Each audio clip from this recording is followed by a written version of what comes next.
So now let's see how we can actually go ahead and then manage our team spaces inside of Notion.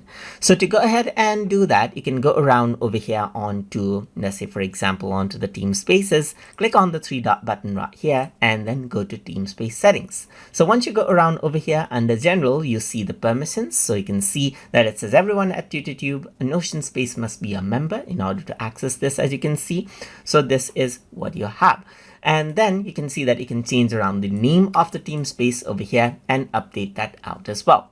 Apart from that, you can manage out the members from over here. So you can see that you can change out the member access to full access, or can comment right here just like this, or just give them a view access as well.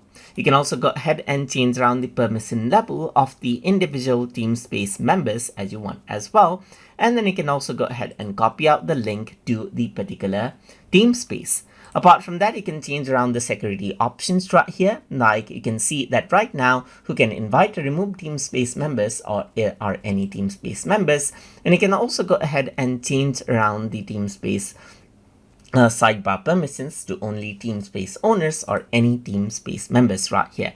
And you can enable and disable the invite link right here as well. So this is the link. So if anyone were to use the link, then they'll be able to use the invite link to join if this is on, and if it is not enabled, then they won't be able to join by the link. And that is how you can go ahead and manage out the team space settings as you like inside of Notion. So I hope you guys learned something as always. And as always, please like, comment, share, and subscribe.